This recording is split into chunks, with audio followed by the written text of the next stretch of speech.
Bigyan natin ngayon ng reaction opinion itong post ng DZRH News Television. Pahayag ni Secretary Remulla tungkol sa posisyon ng Ombudsman. Sabi niya, ipinahayag ni Department of Justice Secretary Jesus Crispin Boying Remulla ang kanyang matibay na interest na pamunuan ang Office of the Ombudsman. Kasabay ng kanyang panawagan para sa mas agresibong liderato upang labanan ang lumalalang culture of impunity o kultura ng kawalan ng pananagutan sa katiwalian sa lahat ng antas ng pamahalaan. Okay? Sa isang panayam sa DZRH 2x2 Hulyo 9, binatikos dito tayo ni Remulla ang kalakaran ng pagtatalaga ng mga retiradong maestrado ng Korte Suprema bilang ombudsman. Okay. So, talagang interesado. Well, lahat naman siguro ng mga abogado, isang malaking karangalan na ma-appoint ka na ombudsman.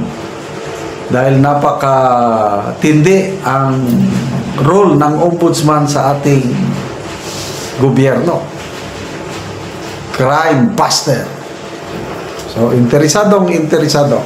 Dito tayo ngayon, yung kanyang panawagan. Panawagan para sa isang mas agresibong liderato. Ibig sabihin, siya yun.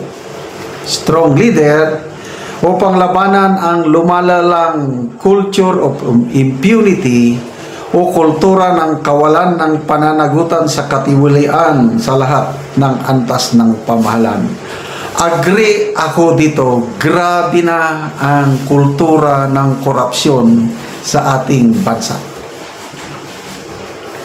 Itong budget natin ng 2025, grabe. Worst budget in our nation's history. Billions of pesos ang naisingit. Then, baliwala lang. Kaliwat kanan ang corruption, kailang parang naging normal na lang. Tapos kung meron mang mahatulan o kulong kakaunti, mabibilang mo lang sa daliri. So kailangan natin talaga ng isang patas, isang katulad ng Samuel Martires. Ganun na lang. Kasi ako, very satisfied ako sa performance ni Ombudsman Samuel Martires. So, importante talaga ang ombudsman. Ito nga, sa post na ito, yung pagbatikos o pagpuna ni Secretary Boying, yung kalakaran o sistema ba na karamihang na-a-appoint na ombudsman ay mga retired Supreme Court Justice. Ibig sabihin, ayaw ni Secretary Boying yung ganun. Kung pwede, matigil na. Hindi daw, I don't know kung anong rason niya. Bakit hindi maganda ang sistema yung ma-appoint na ombudsman ay galing sa Supreme Court?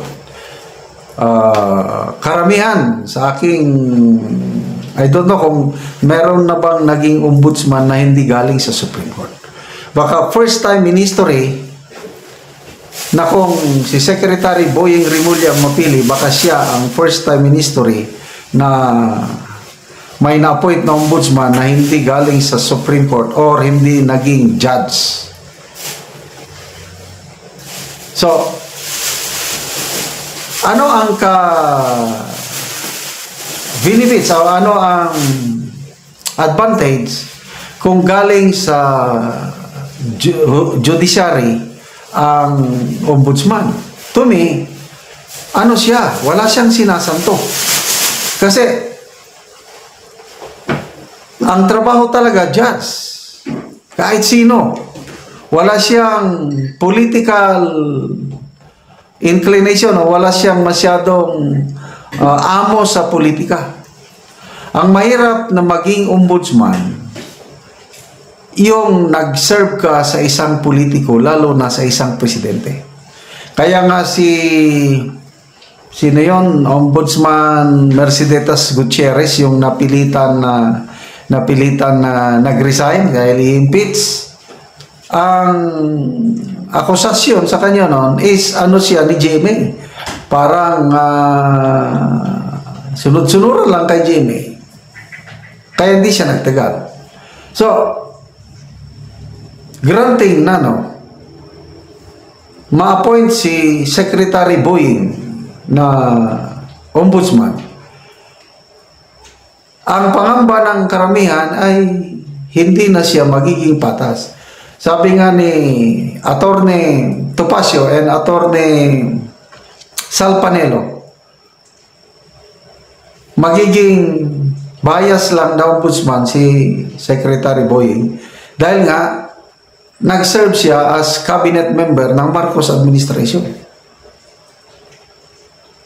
So, ito, maganda yung kanyang statement. It's not a retirement job. Yung ombudsman ba? Hindi para sa mga retirado.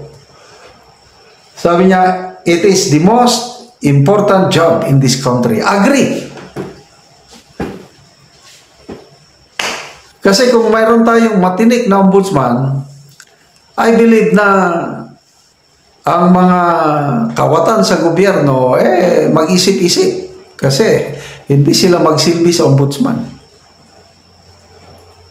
So, sana, malapit na ang retirement ni July 27. Malapit na. So, ang tanong, gaano kalaki ang chances ni Secretary Boying na maisama siya sa shortlist ng Judicial Bar and Council, Judicial and Bar Council, shortlist? I think 3 o 5. 5 ata. Out of 17, as of July 4, 17 ng applicants. Ang malalakas na ka-aplikante is 3 maestrado ng Korte Suprema. Isang active, si Justice Gerla, at 2 retired. Yan ang malalakas.